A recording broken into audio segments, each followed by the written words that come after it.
सुमन इंदौरी, एक अधूरी मोहब्बत की कहानी। टीवी के पॉपुलर शो सुमन इंदौरी ने दर्शकों को गहरे भावनाओं और रिश्तों के उलझे ताने बाने में इस समय इतना लाकर खड़ा कर दिया है कि अब यह शो केवल एक ड्रामा नहीं रह गया है, बल्कि एक दिल छू लेने वाली गहरी कहानी बन चुका है। अब यह शो एक ऐसे मुकाम पर है जहां न केवल प्रेम और विश्वास के चक्रीय रिश्ते की परीक्षा हो रही है, बल्कि यह भी दिखाया जा रहा है कि एक व्यक्ति कैसे अपनी भावनाओं और जिम्मेदारियों के बीच संतुलन बनाए रखने की कोशिश करता है।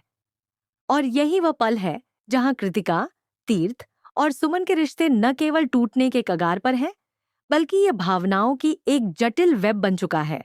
कृतिका और तीर्थ का रिश्ता किसी ख्वाब की तरह था, एक ऐसा ख्वाब जिसे कृतिका ने अपनी पूरी जिंदगी के हिस्से के रूप में संजोया था।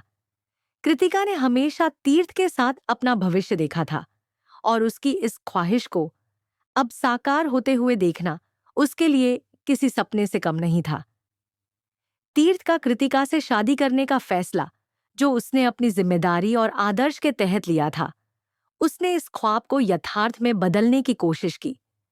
लेकिन इस यथार्थ में न केवल कृतिका का सपना साकार हुआ, बल्कि कुछ और भी छुपा था। तीर्थ का यह फैसला प्रेम के बजाय जिम्मेदारी का परिणाम था। कृतिका के प्रेगनेंसी के सच को जानने के बाद तीर्थ ने इसे एक जिम्मेदारी के तौर पर लिया और बिना किसी विरोध के कृतिका से शादी करने का निर्णय लिया।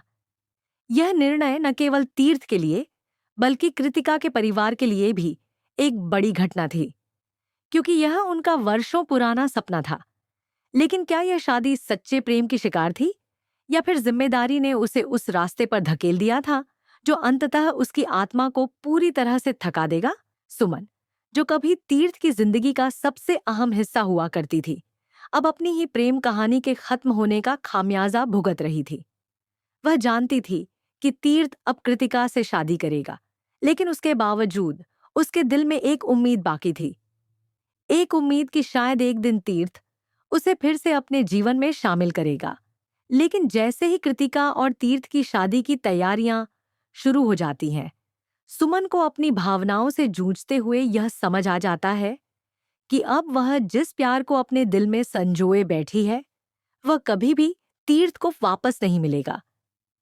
सुमन की आंखों में जो दर्द था, वह शब्दों से ज्यादा गहरा था। वह जानती थी कि इस शादी का कोई विरोध नहीं किया जा सकता था, क्योंकि यह एक जिम्मेदारी का हिस्सा था, न कि प्रेम का। तीर्थ ने सुमन को छोड़ा था, लेकिन सुमन का दिल अब भी उसी के लिए धड़क रहा था। क्या वह अपने दिल के इस दर्द को किसी को बता पाएगी, या फिर उसे अपने भीतर दफन कर देना होगा? जब सुमन शादी के महल में प्रवेश करती है, तो हर शख्स के चेहरे पर असमंजस और चिंता की लकीरें दिखाई देती हैं। सुमन का चेहरा शांत दिखाई देता है, लेकिन उसकी आंखों में एक गहरी उदासी और तन्हाई छुपी हुई है। यह उसका प्रवेश किसी तूफान के आने से पहले की खामोशी की तरह था। वह धीरे धीरे तीर्थ के पास पहुंचती है, और फिर उस भावनात्मक क्षण में वह उसके चेहरे पर हल्दी का लेप लगाती है।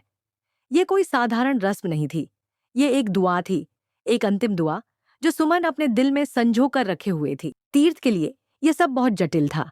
एक ओर वह अपनी जिम्मेदारियों को समझता था, तो दूसरी ओर उसका दिल सुमन के साथ बिताए गए उन लम्हों को याद करता था, जब वह सुमन के प्यार में पूरी तरह से डूबा हुआ था।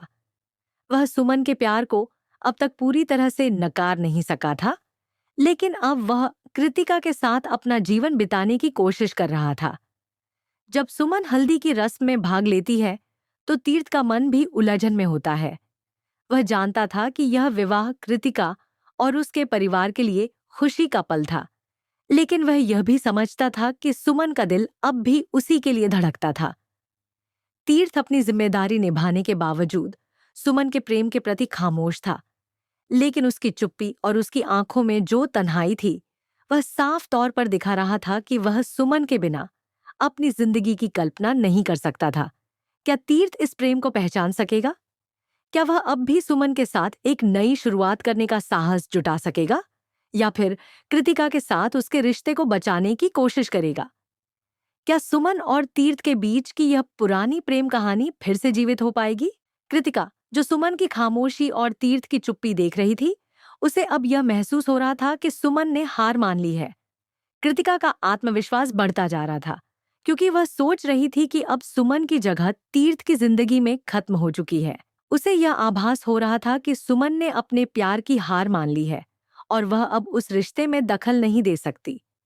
लेकिन कृतिका की यह सोच पूरी तरह से गलत थी। वह यह नहीं जान पाई कि सुमन का चुप रहना सिर्फ हार मानने का संकेत नहीं था, बल्कि यह एक ऐसा खामोश तूफान था जो किसी भी समय फट सकता था।